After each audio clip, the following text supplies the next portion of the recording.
மாநாட்டில் கலந்துக்கிற எல்லாருக்குமே சர்டிஃபிகேட்ஸ் இருக்கு. மதுரையில் நடக்கக்கூடிய மாநாட்டில் அங்கங்கே கியூஆர் கோட் ஸ்டிக்கர்ஸ் மாதிரி ஒட்டப்பட்டிருக்கு. இதனை ஸ்கேன் செஞ்சு மாநாட்டுக்கு வந்ததுக்கான சான்றிதழை உங்களால் எடுத்துக்க முடியும். அதனால மாநாட்டுக்கு வந்த எல்லாருமே சர்டிஃபிகேட்ஸ் டவுன்லோட் பண்ணிட்டு இருக்காங்க. அண்ட் விஜயுடைய தாவேகா சார்பில் மதுரையில் பிரம்மாண்டமான மாநாடு இன்னைக்கு நடைபெறுது. இதற்கு எந்த வழியில் போகலாம் அப்படிங்கிறது தொடர்பான அறிவிப்பும் இப்போ வெளியாகியிருக்கு. அங்கே அப்பப்போ அனௌன்ஸும் பண்ணிட்டு இருக்காங்களா. மதுரை டு தூத்துக்குடி தேசிய நெடுஞ்சாலையில் தாவேகா மாநாடு நடைபெறக்கூடிய இடத்துல அனுமதியின்றி கடைகள் வைக்கப்பட்டிருக்கிறதாகவும் உணவுகள் அங்கே தரம் தொடர்பாக நிறைய புகார்கள் எழுந்திருக்குதான். அண்ட் இன்னொரு சுவாரஸ்யமான விஷயம் தெரியுமா, இந்த புகார்கள் எல்லாமே நடிகர் விஜயுடைய காதுக்கு போகிறதாகவும் அங்கிருந்து அவர் இந்த மாதிரியான பல தகவல்கள் கொடுத்து அந்த புகார்கள் அத்தனைக்குமே சொல்யூஷன் சொல்றதாகவும் பார்த்தீங்கன்னா சில தகவல்கள் வந்துகிட்டு இருக்கு. தாவேகா மாநாடு நடைபெறக்கூடிய பாரபத்தி திடலுக்கு காலை 5 மணி முதலே கட்சி நிர்வாகிகள் வர தொடங்கிட்டாங்களாம்.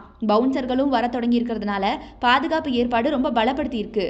அதுபோக டாஸ்மாக் கடைகளுக்கு தாவேகா மாநாடு நடைபெற இருக்கிறதுனால சட்டவிரோத சம்பவங்கள் எதுவும் நடக்கக்கூடாது அப்படிங்கிறதுனால டாஸ்மாக் கடைகளுக்கு விடுமுறை அளிச்சிருந்தாங்க முன்னாடி. ஆனால் இந்த நிலைமையில இந்த உத்தரவு இப்போ வாபஸ் பெறப்பட்டிருக்கு.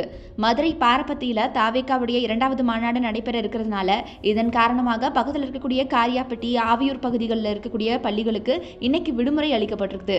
மதுரை தாவேகா மாநாட்டு திடலுக்கு பக்கத்தில் இருக்கக்கூடிய வாகன நிறுத்தும் இடத்துல ஆபத்தை ஏற்படுத்தும் வகையிலான 70 அடி ஆழ கிணறு, குளங்கள், குட்டைகள்னு நிறைய இருக்கான். மக்கள் அதிகம் வரக்கூடிய இடம் அப்படிங்கிறதுனால அங்க இருக்கக்கூடிய கிணறு, குளம், குட்டையை சுற்றி தடுப்புகள் அமைக்கும் பணி தீவிரமாகிட்டு வருது. முறையான அறிவிப்பு பலகைகளை வைக்கவும் கோரிக்கை எழுந்துகிட்டு வருது. மாநாட்டுக்கு வரக்கூடிய மக்களுக்கு எந்த ஒரு ஆபத்தும் நெருங்கக்கூடாது அப்படிங்கிற வகையில நிறைய ஆம்புலன்ஸும் ஏற்பாடு பண்ணியிருக்காங்க.